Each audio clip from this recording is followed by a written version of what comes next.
Si vous voulez tourner avec moi dans Acte 14, je vais lire le passage qui conclut le voyage de l'apôtre Paul et de Barnabas. Pour ceux qui étaient avec nous, on est dans les Actes, en tout cas je suis dans les Actes. Toujours dans le premier voyage de Barnabas et Saul de Tarse, qui est devenu Paul, l'apôtre, avec Barnabas. Et ils vont conclure maintenant le premier voyage missionnaire qu'ils vont faire. Acte 14, verset 19, nous dit « Alors survint d'Antioche », dans le contexte ici, c'est Antioche de Pisidie, donc l'Antioche qui se trouve en Asie mineure, et d'Icône, des Juifs qui gagnèrent la foule et qui, après avoir lapidé Paul, le traînèrent hors de la ville, pensant qu'il était mort. Mais les disciples l'ayant entouré, il se leva et entra dans la ville. Le lendemain, il partit pour Derbe avec Barnabas. Et quand ils eurent évangélisé cette ville et fait un certain nombre de disciples, ils retournèrent à Lystre, à Icône et à Antioche, fortifiant l'esprit des disciples, les exhortant à persévérer dans la foi, et disant que c'est par beaucoup de tribulations qu'il nous faut entrer dans le royaume de Dieu. Ils firent nommer des anciens dans chaque église, et après avoir prié et jeûné, ils les recommandèrent au Seigneur en qui ils avaient cru. Traversant ensuite la Pisidie, ils vinrent à Pamphylie, annoncèrent la parole à Perge et descendirent à Attalie. Et de là, ils s'embarquèrent pour Antioche, naturellement Antioche de Syrie, d'où ils avaient été recommandés à la grâce de Dieu pour l'œuvre qu'ils venaient d'accomplir. Après leur arrivée, ils convoquèrent l'Église et ils racontèrent tout ce que Dieu avait fait avec eux et comment ils avaient ouvert aux nations la porte de la foi. Et ils demeurèrent assez longtemps avec les disciples. C'était la lecture de la parole de Dieu. Donc l'apôtre Paul, appelé Saul, qui était de Tarse, avec Barnabas au chapitre 13, ont été recommandés par cette église d'Antioche en Syrie. Cette église qui avait connu un réveil assez spécial où les premiers païens et les premiers juifs ont commencé à adorer et servir Dieu ensemble. Et on se rappelle que les croyants de Jérusalem, les Juifs croyants de Jérusalem avaient envoyé Barnabas parce que c'était un phénomène nouveau et il fallait maintenant s'ajuster à ce nouveau défi, si on peut dire. En théorie, c'est toujours beau. En pratique, ça demande finalement une mort à soi-même. Et quand on parle de mourir à soi-même, on ne parle pas nécessairement de toujours mourir à des aspects négatifs de nos vies, mais peut-être souvent aussi à des aspects qu'on tient et qui sont extrêmement positifs, mais qui freinent. Littéralement, qui freinent la grâce de Dieu. Fait que je sais que c'est bizarre un peu, parce qu'on est habitué d'entendre parler de la repentance, de toutes les mauvaises choses qu'on fait. Et c'est vrai, ça n'enlève rien à ça aussi. Car si vous êtes dans une rébellion devant Dieu, en train de marcher dans ce qui est contraire à ce que Dieu vous commande, bien c'est sûr que vous êtes en train de faire du tort, il n'y a pas de problème. Puis on n'a pas besoin d'être éclairé tant que ça du Saint-Esprit, je pense, habituellement. Là. Par contre, pour se mettre en garde contre ce qui est en nous comme un trésor, comme quelque chose de bon, quelque chose de louable, quelque chose qui nous distingue même des autres, ça, par contre, là, il faut le ministère du Saint-Esprit pour nous montrer le danger que ça peut faire dans nos vies. Parce que le gros de nos colères, de nos rébellions, de nos crises, ne viennent pas nécessairement de nos faiblesses. Parce que ce qui est faible dans nos vies, ce qui est limité dans nos vies, au fond, nous amène toujours à croire et à espérer la grâce que Dieu nous amène en Jésus-Christ. Fait que ça, ce n'est pas un problème. Mais souvent, les gens ont oublié de se mettre en garde contre ce qui, encore une fois, fait notre gloire personnelle. La fameuse justice qui vient de ce qu'on fait. Et c'est... Vraiment, je vous encourage à croître dans cette justice. Je sais que j'ai l'air d'être en contradiction avec moi-même. Là. De croître dans cette justice, mais faites-le par amour pour les autres. Faites-le pas par esprit de narcissisme. Il n'y a rien de plus désagréable. Même pour des gens très normaux qui vous regardent aller, il n'y a rien de plus désagréable que quelqu'un qui vit que pour lui-même. Son développement personnel. C'est une maladie du 20e siècle et que le 21e est en train d'exacerber de manière incroyable. On est tellement atomisés, on est tellement des créatures s'adorant soi-même qu'à la limite, on a tout sacrifié au culte de soi. La famille. Tout a été enlevé pour que j'ai aucun obstacle pour me réaliser. C'est hors de question que la communauté va me freiner dans tout le potentiel qui dort en moi. Je veux devenir finalement l'être le plus merveilleux que la Terre a jamais vu. Mais on oublie que c'est ça qui nous amène finalement une destruction dans ce monde.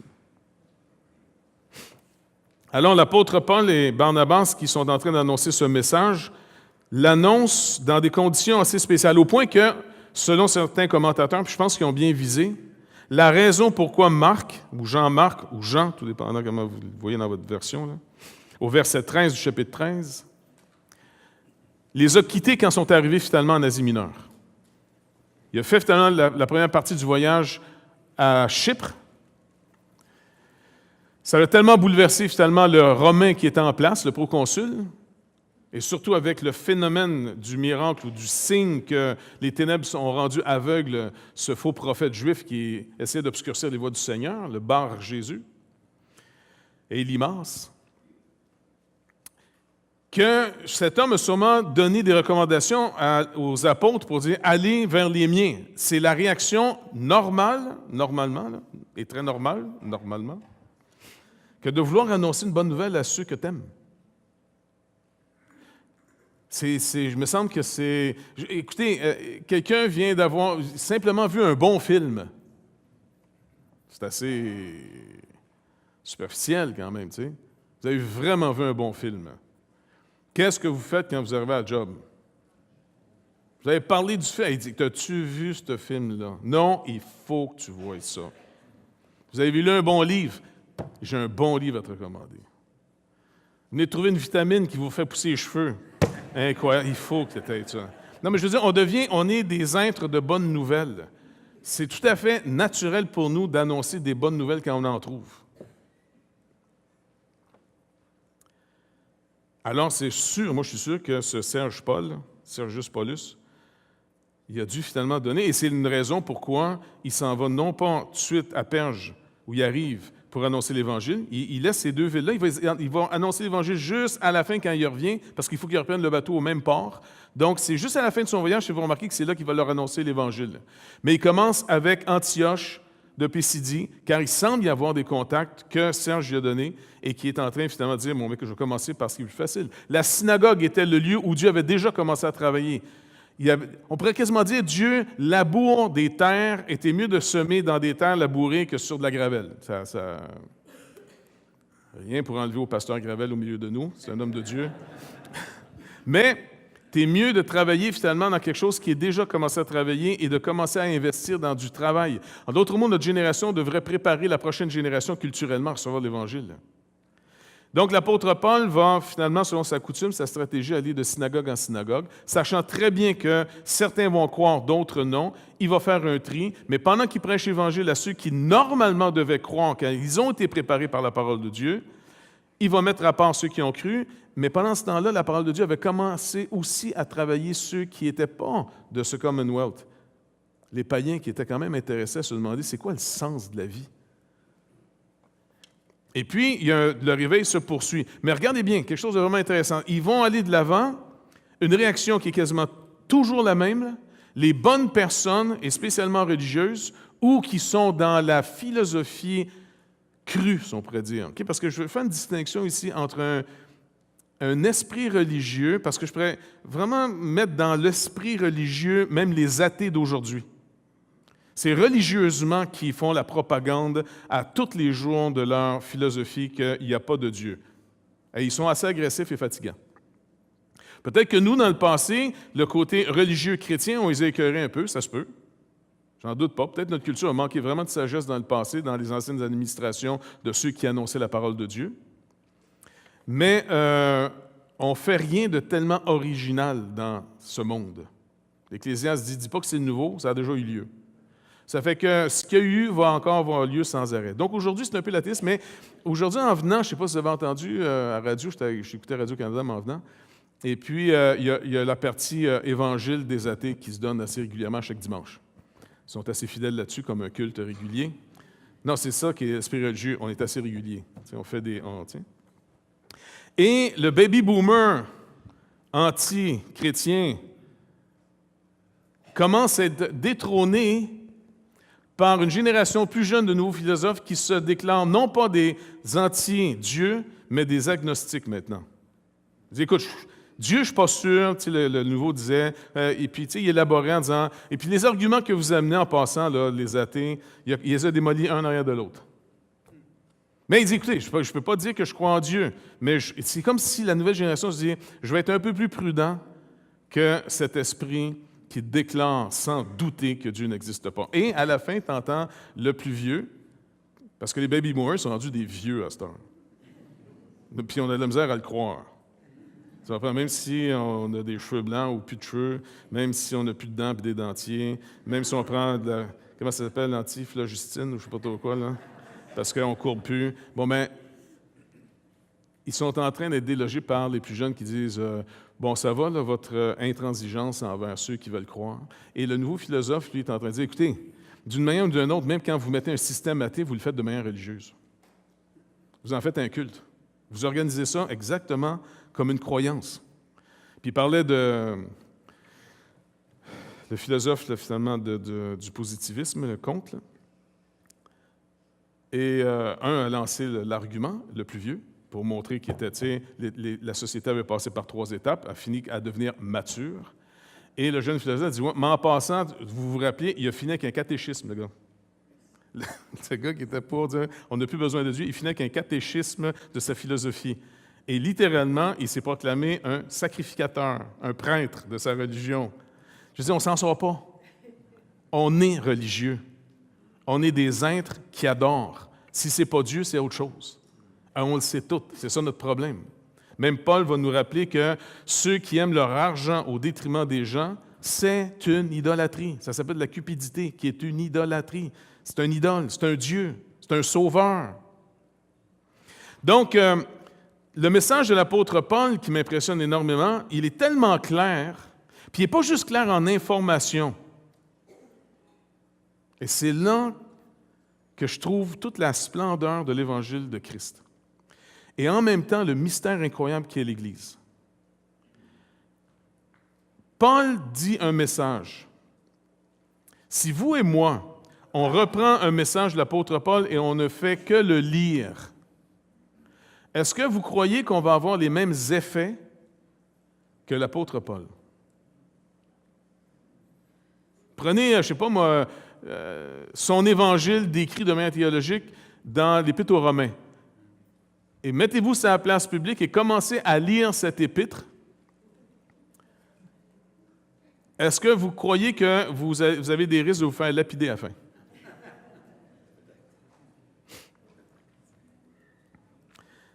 Le seul moment où il va y avoir une réaction assez intense, c'est si le Saint-Esprit le oint. En dehors de ça, les gens vont vous entendre parler d'une philosophie quelconque.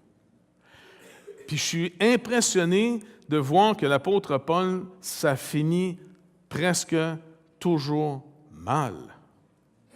Puis j'aimerais que, je sais que je vous fatigue avec ça, mais je veux juste nous rappeler comment ça se fait. Ou ça produit du monde extrêmement content, ou ça produit du monde, et en même temps, on pourrait me dire, du monde vraiment pas content, mais il n'y a personne qui a l'air à dire « Bon, c'est son opinion. » Il n'y a pas de « Bon, c'est son opinion. » C'est ou un ou l'autre. Et ça, c'est la présence de Dieu avec quelqu'un. Ça, c'est Dieu qui confirme un témoin. Et ça, c'est intéressant. Donc, finalement, il va annoncer cet évangile. Et puis, Luc nous donne un résumé du message quand il est adressé, entre autres, aux Juifs, que les craignants Dieu avaient quand même comme notion. Donc, on essaie de trouver le point de contact. Hein. C'est vraiment comme toujours le fameux point, là, il est où le point de contact avec les gens quand on annonce l'Évangile? Donc ici, il prend les Écritures, il va leur rappeler finalement dans son message surtout l'aspect de la souveraineté de Dieu, le choix de Dieu, que Dieu fait grâce. Personne n'est là par mérite. Quand il va se retrouver après ça au chapitre 14 dans une ville païenne où là, il ne semble pas être en train, à Lystre par exemple, là, il semble annoncer l'Évangile, mais pas nécessairement dans une synagogue, dans le contexte ici. Et Dieu va faire au travers de lui un miracle. Il dit au chapitre 14, verset 8, « À Lystre, se tenait un homme impotent des pieds, boiteux de naissance, qui n'avait jamais marché. Là, c'est la description que Luc, qui est médecin, nous fait. Je relis. C'est un homme qui est assis, il est impotent des pieds, il est boiteux de naissance, il n'a jamais marché. Donc, pour moi, il y a un petit problème. Je ne comprends pas ce que être boiteux puis en même temps pas marcher, mais en tout cas, bref. Il se traîne. OK? Il se traîne, le gars. Il n'a jamais marché. Ceux qui sont en physiothérapie, ceux qui ont le moindrement des notions médicales, qu'est-ce qui est le défi ici? OK, je te laisse tranquille, docteur, aujourd'hui.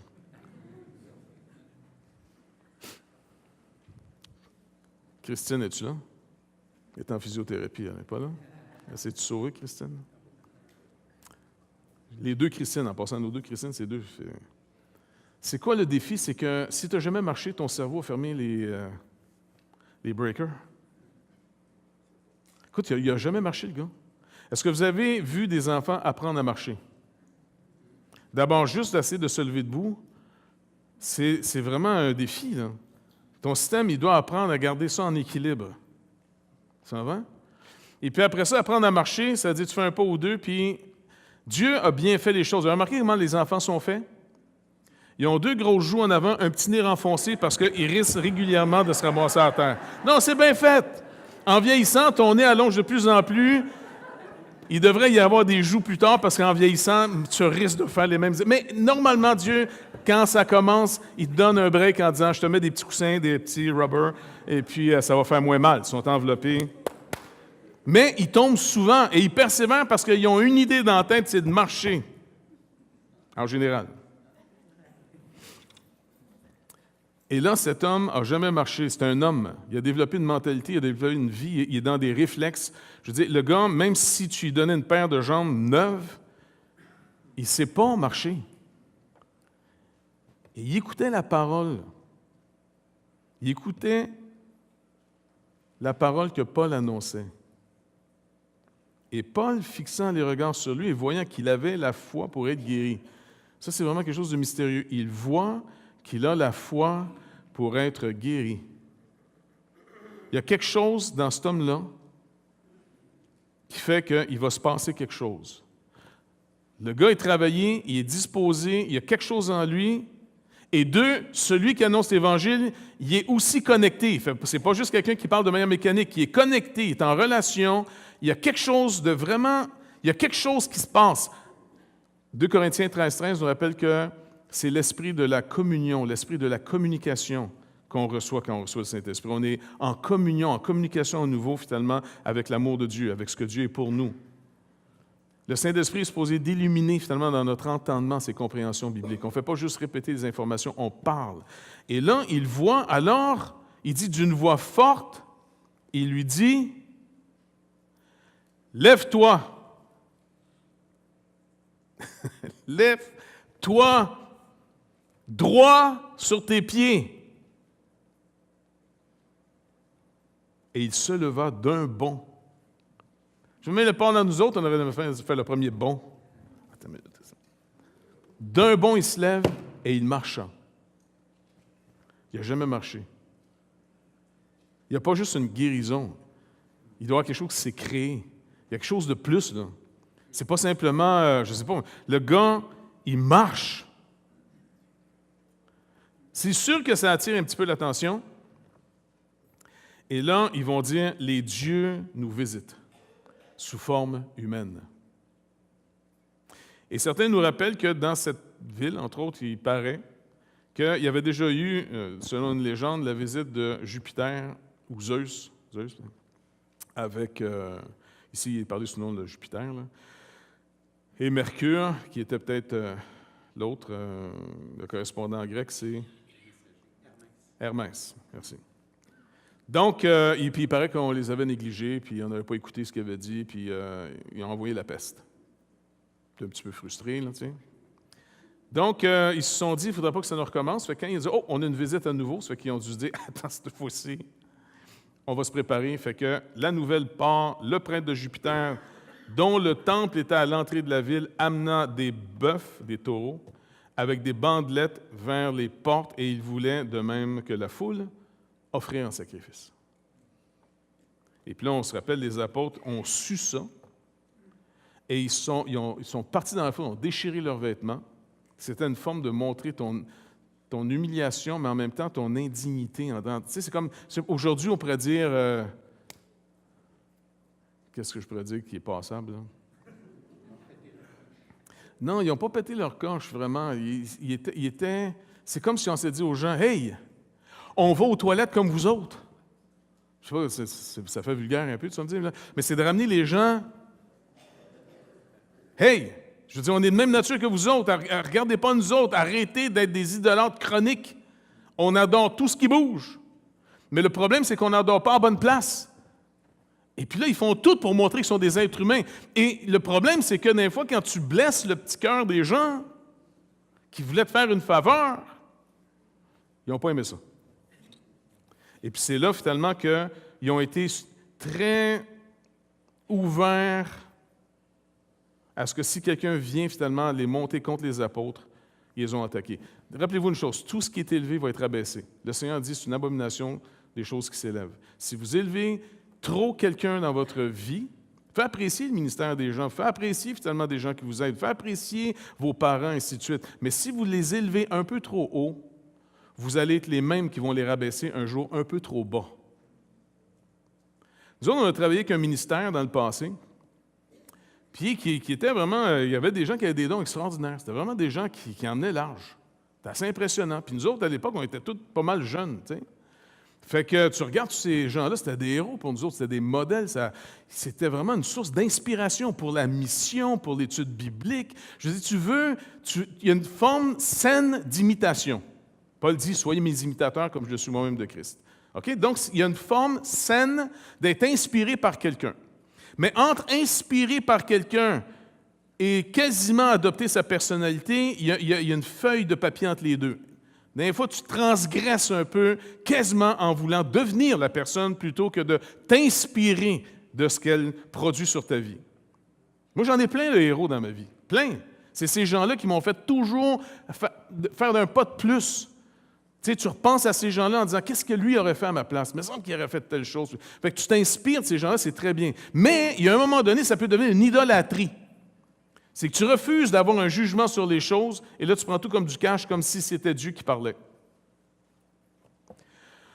Un jour, comme ça arrive presque toujours, finalement, on s'aperçoit qu'ils sont humains. Crise majeure. Non, je vous le dis. Et j'ai remarqué, finalement, dans tous ceux que je connaissais, parce qu'on était un moyen ministère, là, tu sais, qui marchait, puis je vous le dis, il y avait vraiment une inspiration, c'était incroyable. Là. Mais à un moment donné, ça tourne au vinaigre un peu. Il y a des gens, ça fait quoi, ça doit être ça? Ça fait combien de temps? 81? 15 ans. On va dire, ça fait 15 ans qu'on est parti de là, à peu près. 2016? 15-16 ans, à peu près. Hein? 2000 dans ce bout-là que ça arrive? OK. Bref, je me promène un peu partout, puis je revisite des fois des amis avec lesquels nous avions tous travaillé ensemble dans ce ministère, et il y en a que dès que tu donnes le nom, il y a de l'écume qui sort. Tu dis, écoute, reviens-en. Non, c'est écœurant ce qu'ils nous ont fait. Non, c'est pas écœurant ce qu'ils nous ont fait. C'est écœurant comment tu étais épais. C'est pas pareil. Je sais que c'est dur à passer cette étape-là de dire, tu as vraiment vendu ta conscience à un moment donné pour licher les bottes de quelqu'un, puis à un moment donné, tu t'es aperçu qu'il avait marché dans du fumier, puis ça goûte pas bon. Et puis là, tu veux y faire payer. Le Seigneur va dire, non, je suis désolé. Tu m'as abandonné pour te pogner un idole. Parce que c'est facile d'abandonner le Seigneur pour prendre un moyen qu'on voit. Parce qu'on veut, comme Israël, dire un jour à Samuel, « Écoute, on est tanné de dépendre de Dieu qui nous envoie des sauveurs une fois de temps en temps. On veut quelque chose qu'on voit. On ne veut pas m'entendre parler, on veut le voir. On veut des vrais rois et qui sont de père en fils des rois, comme les autres nations, puis on est tanné d'avoir l'air des petits poutres.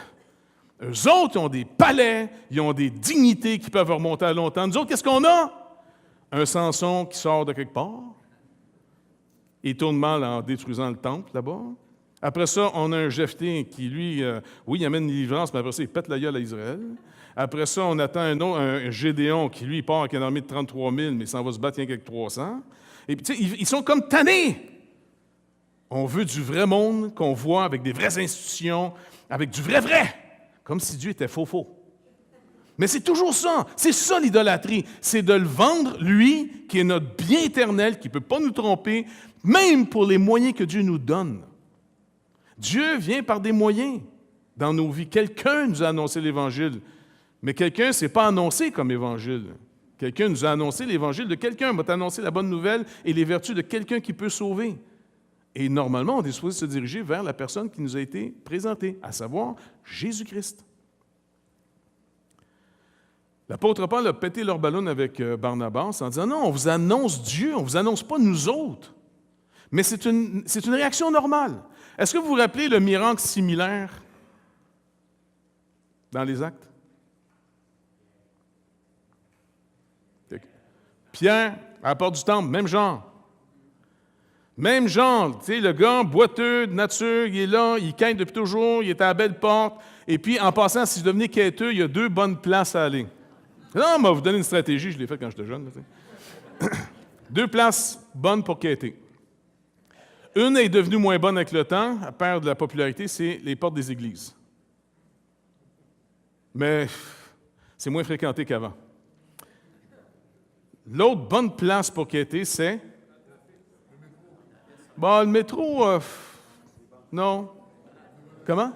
Banque, pas pire banque. C'est moi, banque, je n'ai pas pensé à celle-là, c'est vrai. Mais ils n'ont rien que des vins quand ils sortent de là.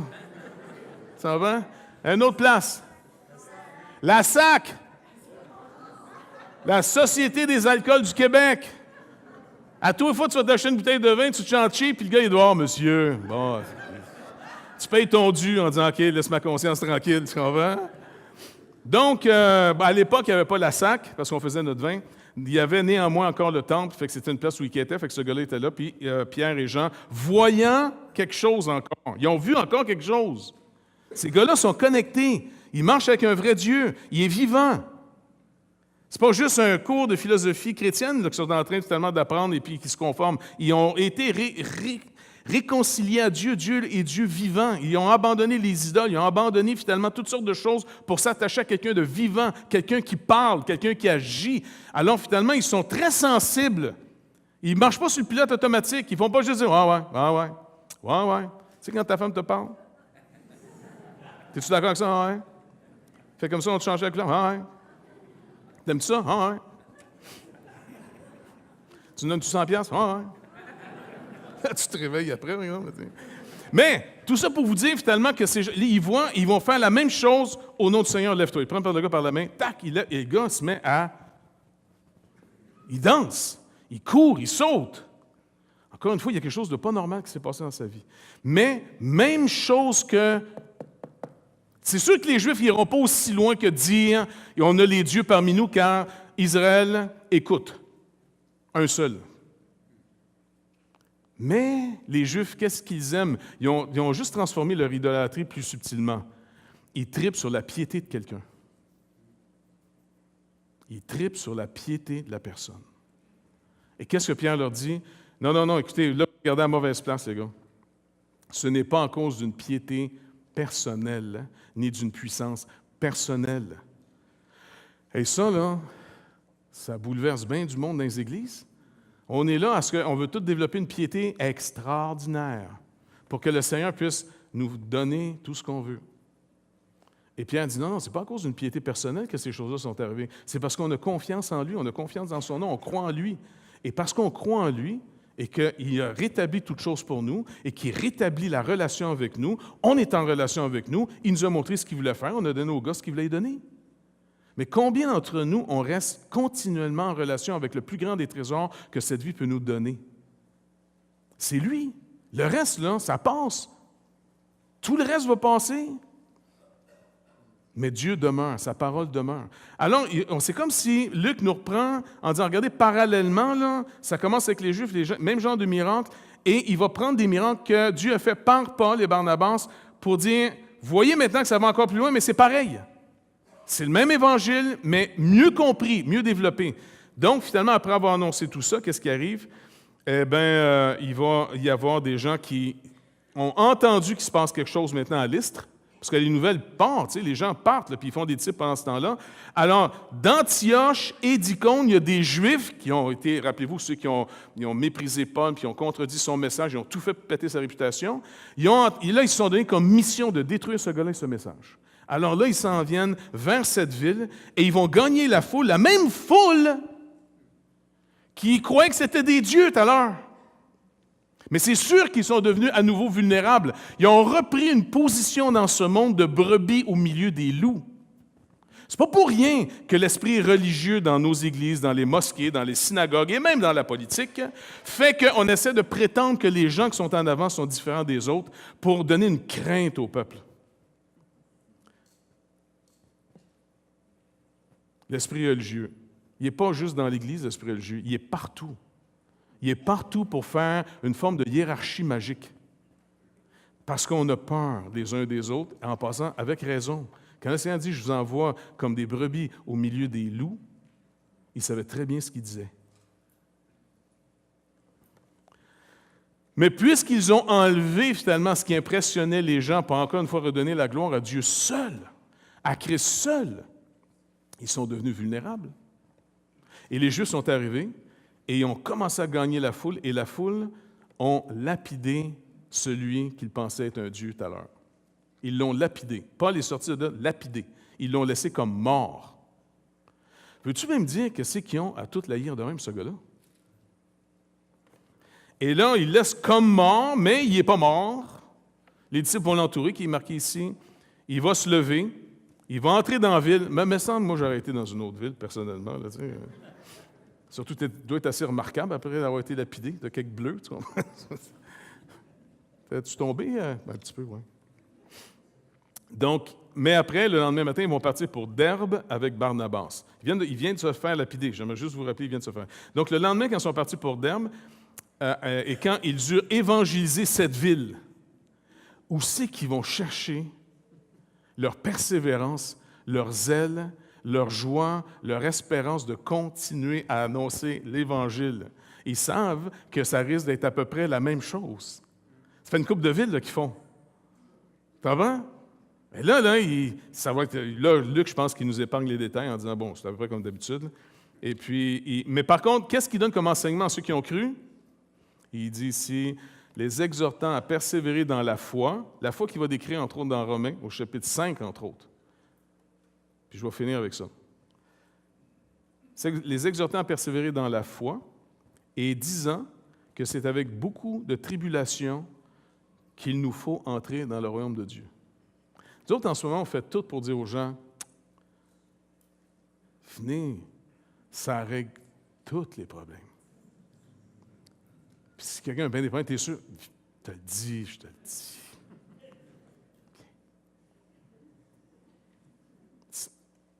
Tu vas être heureux, t'en reviendras pas. Ouais? Wow!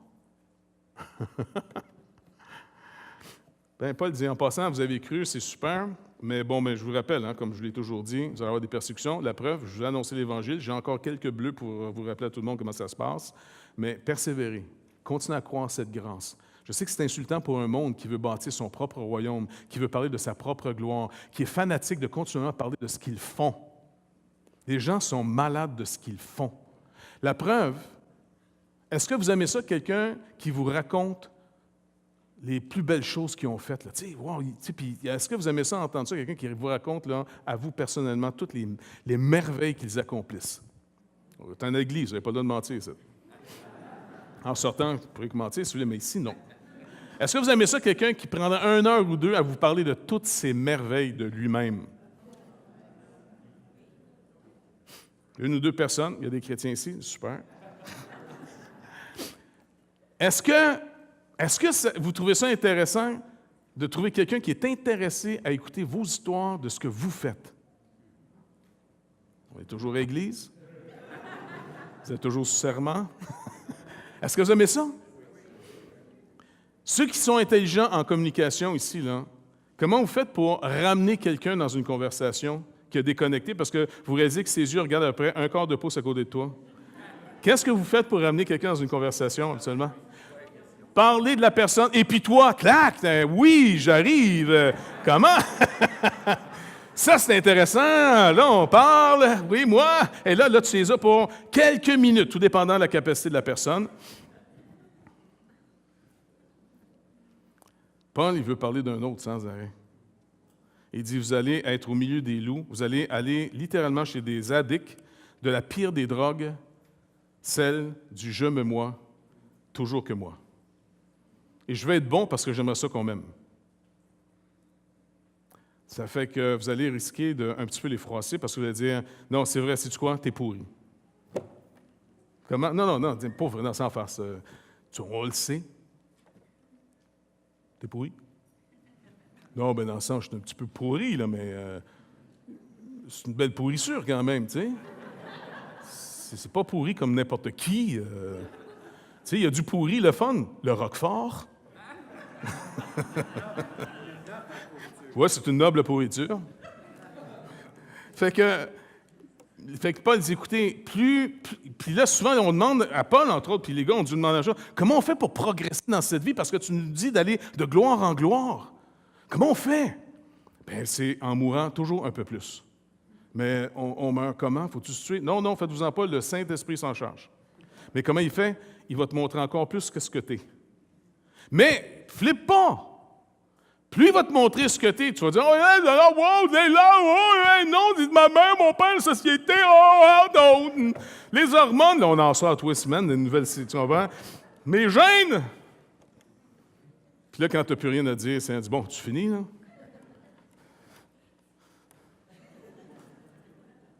Mais il dit, mais je t'aime. Tu comprends-tu, je t'aime. Non, mais tu n'es pas supposé d'aimer ça, ce que tu m'as montré, là. Non, je ne sais pas que j'aime ce que je t'ai montré, je t'aime, toi. Je sais t'es qui. Toi, tu ne sais même pas t'es qui. Moi, je sais ce que j'ai créé. Je t'aime. J'ai racheté. J'ai pardonné. Moi, là, je suis content d'être avec toi. Ah ouais? Bon, il y en a au moins un ou deux qui est content ici, au moins, c'est vraiment.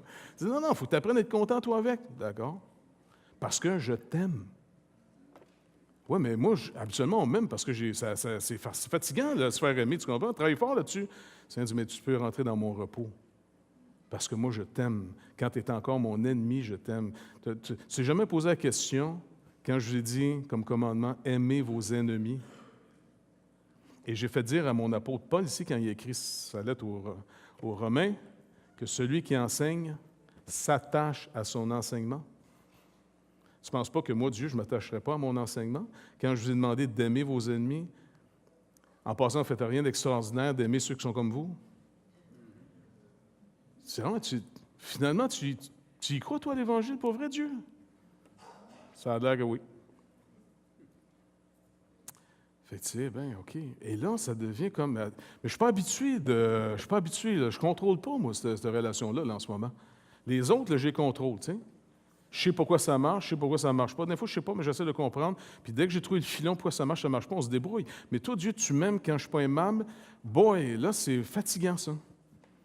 Non, je sais, parce que c'est un manipulateur chronique, là, mais on va s'arranger avec ça. Tu sais, fais-toi-en pas. Je vais t'apprivoiser. On a l'éternité, mon pote. L'éternité. C'est la petite passe qui est dans la chair qui est un peu fatigant, là, mais tu vois, c'est pas long. Encore un peu de temps, puis je m'en viens te chercher. Puis tu vois, le gros du problème va être réglé quand ça va partir. Mais pour l'instant, je veux que tu me fasses confiance. Va annoncer ça aux autres. Mais fais attention.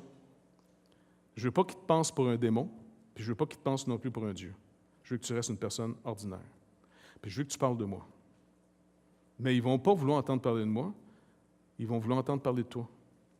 Fait que là, il va falloir que tu leur rappelles en disant, non. Comment ça a été un matin aux toilettes? Dites-moi pas, vous n'y allez pas. On fournit les ex-lacs si vous êtes bouché de même. C'est normal d'aller aux toilettes, ça vous donne un plus beau teint. Je dis, mais attends, on ne dit pas des choses comme ça à l'Église. Ah non? Ça va pas aux toilettes, ça, les chrétiens? Ça sort en vapeur? Puis la vraie vie, Avez-vous remarqué que dans les églises, qu'on est les plus artificiels, les plus bizarres, et c'est supposé être le lieu où la vérité est proclamée. Mais c'est le lieu où on est les pires acteurs, on n'est même pas bons acteurs en plus. C'est ça qui est pathétique. Puis le Seigneur dit, non, tu vas retourner dans la vraie vie puis tu vas parler aux gens pour vrai. Tu vas leur parler comment j'ai été bon pour toi. Si tu as besoin de trouver un méchant pour parler du bon, qui est Dieu, parle de toi, comment Dieu te sauve à toi fois. OK. Et quand ils ont tout fini ça, ils sont retournés finalement à Antioche qui les avait envoyés.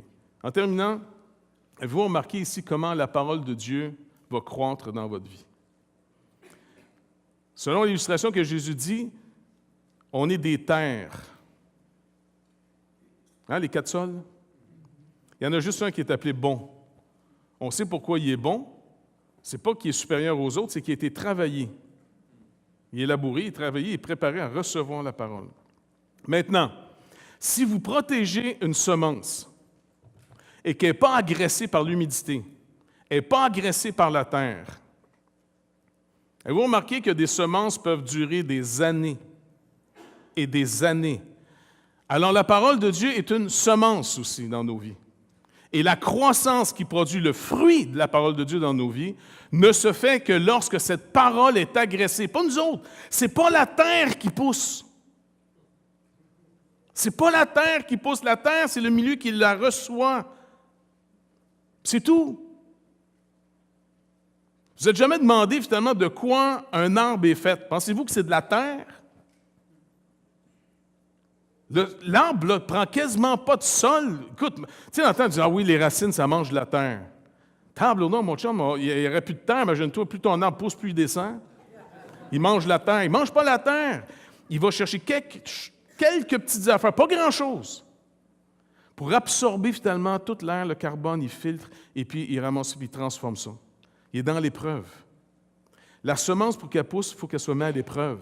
Fait que quand Dieu nous met à l'épreuve, Romains chapitre 5, ou comme Jacques dit, vous voyez comme un sujet complet de joie,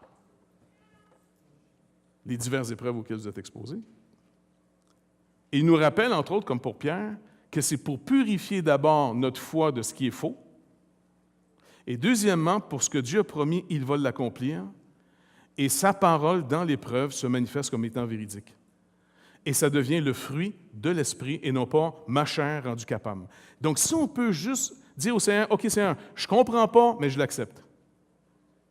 Et tu dois m'amener dans l'épreuve, tu dois me disqualifier sans arrêt pour m'accorder finalement la justice par la foi et non celle qui vient de ce que je fais. Donc, tu ne veux pas que je fasse le mal, mais tu ne veux pas que je me confie dans ce que je fais non plus. Alors, apprends-moi ce chemin qui est vraiment étrange. C'est pour ça que Jésus dit, il n'y a pas grand monde qui l'ont trouvé, ce chemin-là. Large et spacieux, le chemin qui mène à la perdition, à rien. Mais le chemin qui mène à la vie est tout petit. C'est croire en lui, mais c'est dur d'abandonner de croire en soi, croire dans nos exercices spirituels, croire dans tout ce qu'on fait. Est-ce qu'on va croire en lui qu'au jour de l'épreuve, on va dire, OK, tu permets une épreuve, OK, parfait. T'es dedans, là. C'est assez rare que vous choisissiez vos épreuves, pas vrai? Règle générale, ils vous choisissent. T'es dedans. Tu as le choix. Hey! C'est pas juste. J-U-S. Juste. Puis le Seigneur va dire, regarde, il n'y a personne qui a parlé de juste ou injuste ici. Là. On t'a parlé d'épreuve versus moi, ma parole, pour que tu parles de moi, pour que tu parles de moi pour vrai. Et non que tu répètes comme un perroquet, pour que tu parles de moi pour vrai, je vous envoie comme témoin. Il va falloir que vous soyez témoins de sa grâce, de son œuvre à lui. Sinon, on n'arrête pas de parler de ce qu'on fait, nous autres, pour grandir, pour devenir spirituel, merveilleux, incroyable. Non! Qu'est-ce que c'est d'ajouter au fond à ma foi la vertu, sinon de continuer à persévérer, à croire ce qu'il dit, qu'il est pour moi, et puis d'arrêter de m'en faire tant que ça pour ce que je suis? J'atteins pas le but, big deal. OK, j'ai compris. C'est pour ça qu'il est venu. Il a payé ma dette. Vous êtes réconciliés à Dieu par Jésus-Christ, c'est réglé. Maintenant, Dieu dit, maintenant, la vie éternelle, c'est que tu me connaisses. Mais nous autres, on est encore obsédés de se connaître. Et c'est pour ça que la part d'entre nous autres, à un moment donné, on s'éteint spirituellement, on ne trouve plus ça intéressant, parce que ça ne parle pas assez de nous. Mais quand on s'en va annoncer la bonne nouvelle, les gens ne veulent pas trop entendre parler de nous. Ils sont déjà assez avec eux-mêmes, ils n'ont pas besoin de tout en plus. Là. Ils veulent entendre parler, y a-tu quelqu'un, y a-tu quelque chose, y a-tu un espoir dans ce monde? Et on est supposé dire oui. Puis sais-tu quoi? Il vient d'ailleurs. Il ne vient pas de ce monde, mais il est venu dans ce monde. Et il nous a véritablement aimés quand on n'était pas aimable. On l'a rejeté, on l'a tué, mais il est ressuscité. Et il dit, je ne mettrai pas dehors ceux qui viennent à moi. Fait qu'on annonce aux gens, venez, croyez en lui, il n'y a pas d'autre espoir, il n'y a rien d'autre à croire. Usez du monde. Mais vous savez très bien que vous êtes en train d'user de choses qui sont en train de disparaître. Et un jour, vous-même, vous allez passer. Mais lui demeure, sa parole demeure. Et ceux qui auront fait sa volonté demeurent. Demeurez. Demeurez, pensez pas. Croyez en lui. Il a toujours promis et il a toujours réalisé ce qu'il a promis. Fait que s'il a réalisé la partie la plus claire, qui sont les évangiles, ne pensez pas qu'il va pas faire le reste. Come on. Et c'est nous autres qui aimons, croyez-le ou non, c'est nous autres, le vrai nous autres. Pas le nous autres qu'on présente à tout le monde, que tout le monde trouve trippant, là. Le vrai nous autres, qu'on cherche à garder dans le garde-robe quand la visite arrive. Et c'est pas merveilleux, ça? Dieu m'aime. C'est fini de me poser la question pourquoi. Il ne veut pas répondre. Fait qu'on va passer à d'autres choses. Il m'aime. Il vous aime. Il nous a tellement aimés. Il nous aime encore. Puis il prend plaisir à nous aimer. On est aimés. Voilà ailleurs. Seigneur, merci de vaincre notre incrédulité. Parce qu'on est victime de nous-mêmes. On a tellement investi en nous pour qu'on ne soit pas rejeté, qu'on soit conforme, qu'on atteigne les idéaux de tout le monde, de nos parents, de notre société, de nous-mêmes, et même de toi, Seigneur Dieu. On a peut-être certains d'entre nous tellement travaillé à être obéissants. D'autres, on s'est découragés et on est devenus rebelles. Mais qu'on a été rebelles ou qu'on a été obéissants, Seigneur Jésus, merci d'être venu vers nous quand même. De ne pas avoir méprisé personne. Même si nous, on t'a rejeté, même si nous, on t'a méprisé, même si nous, tu étais peut-être sur la liste de nos espérances, de nos idoles, tu étais peut-être malheureusement le dernier sur la liste. Mais merci pour ton humilité incroyable, ta douceur, ta bonté. Quand tu dis, Jésus, que tu es doux et humble de cœur, c'est vraiment pas juste des mots poétiques, c'est vraiment vrai. Merci de nous apprivoiser, merci de nous pardonner à tous les jours, merci de te lever, Seigneur Dieu, quand on est accusé par l'accusateur des frères. Merci, Seigneur Dieu, que même quand la loi de ton Père se lève en toute justice pour nous condamner, tu présentes encore une fois tes mains qui ont été percées, quand tu as écrit notre nom dans tes mains. Tu nous as inscrits dans ton cœur, tu nous as aimés de toute éternité mystérieusement. Et Seigneur, non seulement tu as dû payer le prix pour nous, mais ton amour nous a même montré que tu as voulu payer ce prix. Tu n'as pas subi le prix. Tu as voulu, tu nous aimes à ce point que tu voulais payer notre dette. Seigneur Dieu, à toi toute la gloire. Et merci de nous délivrer jour après jour de cette incrédulité crasse qui nous garde et qui nous fait souvent regarder ailleurs qu'à toi, Seigneur Dieu. Merci de nous pardonner. Merci d'être si bon. Et merci de nous rendre toujours de plus en plus capables d'aller annoncer une bonne nouvelle, même au milieu des loups. Car tes brebis entendent ta voix, elles vont répondre. Et merci de venir nous chercher bientôt et que tout ce monde en rébellion contre toi un jour, on n'entendra plus leur voix, mais on va entendre que ces voix vraies qui te rendent toute la gloire, Seigneur Dieu, comme on le voit souvent dans l'Apocalypse. À toi, toute la gloire. Seigneur, merci énormément pour cet amour. C'est dans le précieux nom de Jésus qu'on te dit merci. Amen. Bonne semaine tout le monde.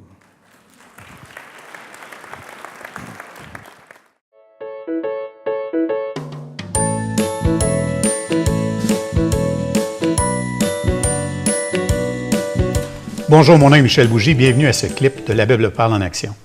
Et aujourd'hui, nous allons parler d'un sujet un peu particulier.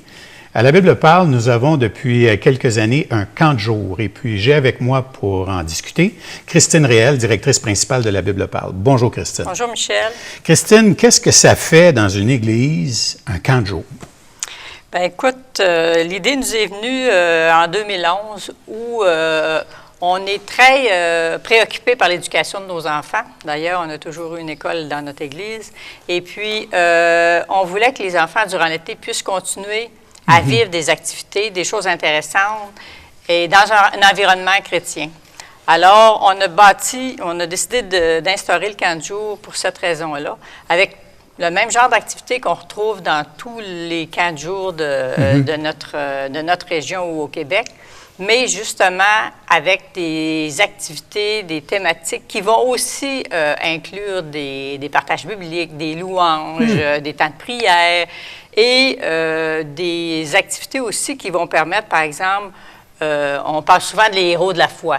Alors, souvent, pendant une semaine, on fait une activité qui parle des héros de la foi. Okay. Et il va y avoir toutes sortes de jeux, de thèmes, de trucs agréables autour de ce thème-là. Alors, c'est un peu pourquoi qu'on a décidé de bâtir ce camp-là, pour que nos enfants continuent, qu'on soit une continuité de la maison avec nos valeurs chrétiennes. Puis les gens qui y travaillent au camp de jour, c'est tous des gens d'expérience? Oui, toute la majorité, parce qu'on en forme aussi. À chaque année, on essaie d'en former pour les années suivantes. Donc, on prend des jeunes étudiants, parce qu'on est subventionné aussi par le gouvernement fédéral pour aider des jeunes étudiants. Donc, on prend des jeunes étudiants qui viennent et qui ont de l'expérience soit dans d'autres camps et ici. Et puis, ce sont des chrétiens aussi qui viennent, des jeunes chrétiens qui souvent sont très impliqués déjà dans leur église auprès des enfants, soit aux ados, soit à l'école du dimanche. Donc, ils ont déjà de l'expérience avec les jeunes. Génial. Écoute, donne-nous donc quelques détails. Là. C'est quoi le où, quand, comment ça se passe? Là? Fait que, comme je l'ai dit, on retrouve tout ce qu'on peut retrouver dans n'importe quel autre camp de jour, activités sportives, activités culturelles, de l'art dramatique, de l'art plastique, des choses thématiques et aussi, bien entendu, des sorties, évidemment, à la ronde, aux glissades d'eau et plein d'autres. Et puis, c'est du lundi au vendredi. Ça commence le 28 juin, donc le 27 juin, et puis ça va se dérouler pendant 8 semaines, c'est-à-dire jusqu'au 19 août. Donc, le camp comme tel est de 9 h à aller à 16 h, mais il y a un service de garde. Le service de garde commence à 7 h, de 7 à 9, et de 4 h, donc 16 h à 18 h. OK.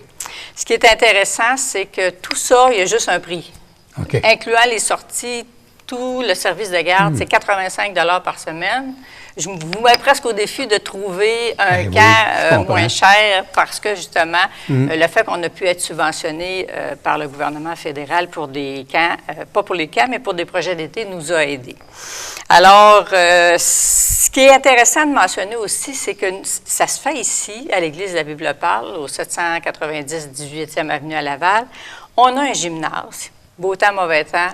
On peut faire plein d'activités. On a un paquet de locaux de l'École du dimanche qui ne sont pas utilisés justement durant l'été et qui ont déjà tout été aménagés pour des enfants. Et on est à côté d'un merveilleux parc municipal avec des installations fantastiques. Donc, on avait tout ce qu'il faut pour permettre justement d'accueillir des enfants. Alors, j'aimerais juste mentionner que pour ceux qui veulent avoir plus d'informations, on a un petit dépliant comme celui-là qui explique un peu tout l'information que vous allez avoir besoin. Il se retrouve sur notre site web au www.labibleparle.com. Et il y a également la fiche d'inscription que vous pouvez retrouver. Maintenant, si c'est pas, si vous avez besoin d'autres questions, vous allez trouver dans le dépliant aussi l'adresse de courriel.